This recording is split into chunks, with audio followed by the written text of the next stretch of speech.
अब एक चीज समाजवादी पार्टी की, मित्रों राजनीति की बात तो नहीं होगी, लेकिन करना पड़ता है, मजबूरी है। कहा गया है कि समाजवादी पार्टी एक ऐसी पार्टी है दोस्त, इसका कोई किसी से जोड़ नहीं है। अरे वाह, नेता तो हमने बहुत इस धरती पे देखा है, क्षमा बड़ों को चाहिए छोटन गुप्तान, लेकिन माननीय अखिलेश जैसा नेता आज तक इस धरती पे कोई पैदा नहीं हुआ। इतनी कम उम्र में अखिलेश जी ने ये मत आप लोग सोचिएगा कि ये यादव है, यादव के नाते कह रहा हूं, नहीं बड़े लाल जी, यादव के नाते मैं नहीं कह रहा हूं, मैं ये दिल की आवाज से कह रहा हूं। क्या लैपटॉप केवल यादव की बच्चियों को मिला है? बताइए बड़े लाल, यादव की बच्चियों को मिला है? पूरे समाज को मिला है। कन्याधन क्या यादव की बच्चियों को मिला है? बेरोजगारी भत्ता क्या यादव मुसलमान के बच्चियों को मिला है? सोचिए, समाजवादी पेंशन क्या यादव और मुसलमान को मिला है? समाजवादी पार्टी एक ऐसी पार्टी है, और लखनऊ से लेकर दिल्ली तक, आगरा तक माननीय अखिलेश जी ने एक ऐसी रोड बनवाया है कि आज तक उत्तर प्रदेश में ऐसी रोड नहीं देखने को मिली होगी। जो भाई उस रोड पे सफर किए होंगे, अभी पिछले साल मेरा कार्यक्रम गाजियाबाद में था, सुषमा सरगम जी से, भदोही की सुषमा जी से कार्यक्रम था, मैं अपनी स्कॉर्पियो से डायरेक्ट गाजियाबाद तक गया था। उस रोड पे सफर करके मैंने देखा, हमने कहा वाह अखिलेश जी, अरे वाह क्या रोड बनाए, तर्ज है, कर तुम न रहो।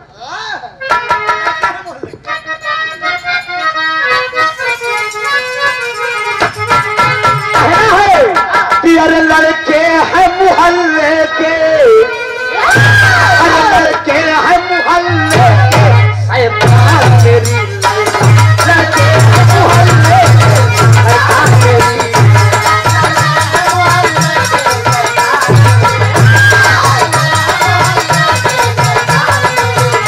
लड़के हैं मुहल्ले के, शैतान मेरी लैला,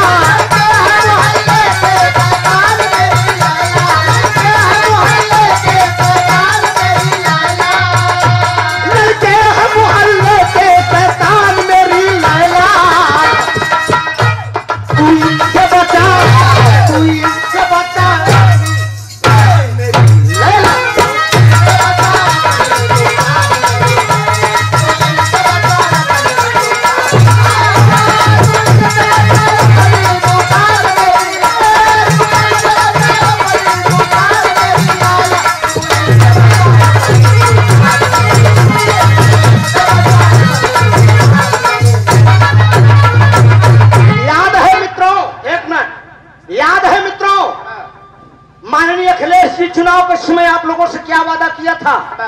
अगर मेरी सरकार बनती है तो हर नौजवानों का हाथ में एक स्मार्टफोन होगा। क्या आप लोगों को अखिलेश के ऊपर भरोसा था? मिलता कि नहीं मिलता? ताली बजाइए आप लोग। अखिलेश यादव जी जो कहते हैं वो करके दिखाते हैं। लैपटॉप मिला, समाजवादी पेंशन मिला, बेरोजगारी भत्ता मिला, तो स्मार्टफोन क्यों नहीं मिलता? एक स्मार्टफोन की कीमत जान रहे हैं कितना होता? 25-30 हजार से कम नहीं। हर गरीब आज लैपटॉप न जाने कितने गरीब के घर में 25-30 हजार का लैपटॉप बच्चे यूज कर रहे हैं। चीज चाहे जमन यूज कर बा, अगर सही जगह यूज कर गया तो ठीक बा, गलत जगह यूज कर गया तो अखिलेश ही, कंप्यूटर का जमाना है, अखिलेश जी ये सोचे कि लैपटॉप गरीबों को दे दिया जाए, बच्चे पढ़ लिख कर आगे बढ़े। अरे समाजवादी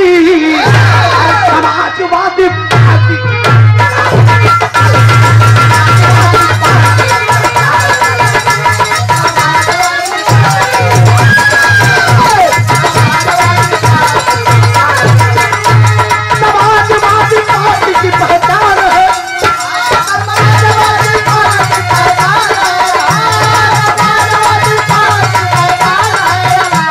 समाजवादी पार्टी की पहचान है। नेता बुलाए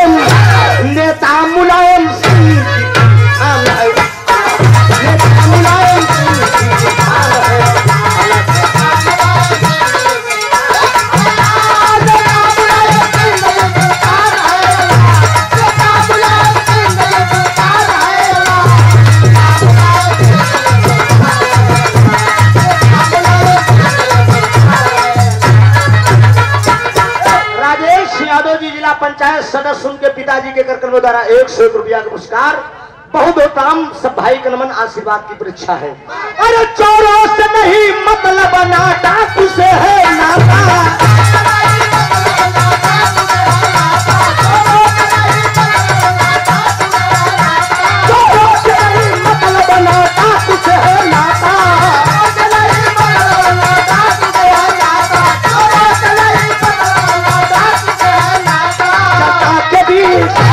जनता के बीच इनका सम्मान है, जनता के बीच इनका सम्मान है।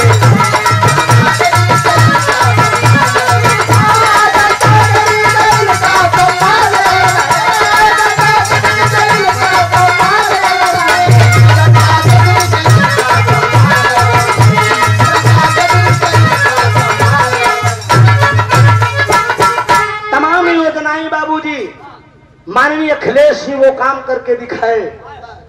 पार्टी में जितने गंदे लोग रहे सबको निकालते गए, किसी को बख्शा नहीं। लेकिन सब लोग निकलते गए तो गए कहां? अब आप लोग समझ लिए गए कहां? तू चल मैं आता हूं, चुपड़ी रोटी खाता हूं। एक बात जान ले, कौनो चीज राज खुलत है तो बीत गए के बड़े लाल का जान ले। बहुत बड़ा भंटा सराड होगा देश में, उत्तर प्रदेश ही नहीं पूरे भारत में बहुत बड़ा बॉर्डर होगा। बहुत पोल खुलेगी दोस्त, लेकिन राज को राज अभी रहने दो। लेकिन ये भारत की जनता, उत्तर प्रदेश नहीं पूरे भारत की जनता की एक आवाज है।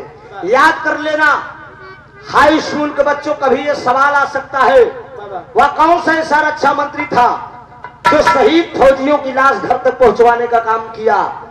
तो उत्तर में ये लिखा जाएगा कि धरती पुत्र नेता मुलायम सिंह यादव जी। इसके पहले तमाम सैनिक सीमा पर शहीद हो जाते थे, लेकिन किसी भी जात का जवान हो कभी लाश घर तक नहीं आती थी। लेकिन माननीय नेताजी ने जब रक्षा मंत्री बने, इस बात को सिद्ध कर दिया कि कम से कम जवान की लाश उसके घर तक जानी चाहिए। परिवार के लोग कम से कम राखी तो दे सके, मुखाग्नि तो दे सके। पूरे भारत की एक आवाज है। क्या आवाज है?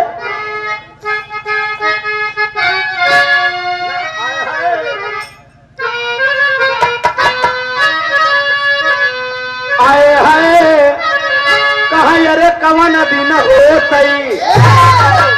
भाई तू दिल से आशीर्वाद अब किरी दे दे है, नहीं कमल तो दे, अब साइकिल दे दे है। अरे हम जान छे ने पत्ते तोहरे पकड़ी थी। अरे कवन दिन होतई तू बनी जात्या हम का वाला दिन होतई, तू बनी जात्या हम का वाला दिन होतई।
राजा राम धार हैदर अपनी चंचल कैले स्वर्ग।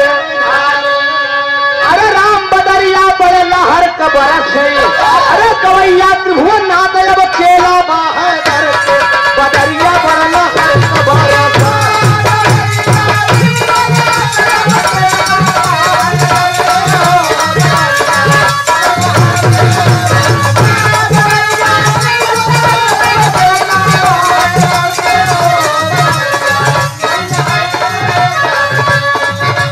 जन्म जन्म का साथ है, जन्म जन्म का साथ है हमारा तुम्हारा तुम्हारा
कलाकारों के कदरदान, कलाकारों के मदद करने वाले जो कि भी पुरस्कार देकर हमारा सम्मान भी करे थे, जो कि सराय ममरेज में दुकान भी है इनकी, बनारस से आकर यहाँ दुकान खोल लिए हैं। पहले कलाकारों को बनारस जाना पड़ता था ढोल बनवाने के लिए, अब इलाहाबाद सराय ममरेज में आपकी दुकान है। शगीर अहमद जी जो कि नईम जी के आप भतीजा हैं, मैं तहे दिल से आपका स्वागत करूंगा। 1 मिनट के लिए मंच पर मैं सम्मान करूंगा। है शगीर जी, एक जोरदार ताली से आप लोग शगीर जी का सम्मान करिएगा, इसलिए कि इनके दम पे हम कलाकारों की एक आशा टिकी हुई है। अगर अभी पूरा बिरहा जगत टिका हुआ है, गायक हो या कोई भी हो, ढोलक अगर फूट जाएगी तो सुबह गुंडई खत्म हो जाएगी। अगर अगले दिन फिर कार्यक्रम है तो शगीर जी से जरूर बात करना पड़ेगा कि भैया दुकान खोलिए, नहीं तो हमारी इज्जत चली जाएगी। एक जोरदार तालियों से आप लोग सम्मान कर दीजिए शगीर जी का। ताली बजाकर आप लोग सम्मान कर दीजिए। बनारस में साफा चला था, हम यहाँ पुरस्कार दे के सम्मान कर दिए थे, माले दे के। बहुत बहुत धन्यवाद। विराह मेरा खत्म हुआ, इसके बाद नंबर आप लोग प्रियंका जी से लीजिए। थोड़ा इनकर अब दूसरे हिसाब से चटनी इनकर हुई, हाँ, और चटनी के वानगी देख लो, बाद अब खड़ा हो तो हमारा दूसरा हिसाब करेंगे। धन्यवाद।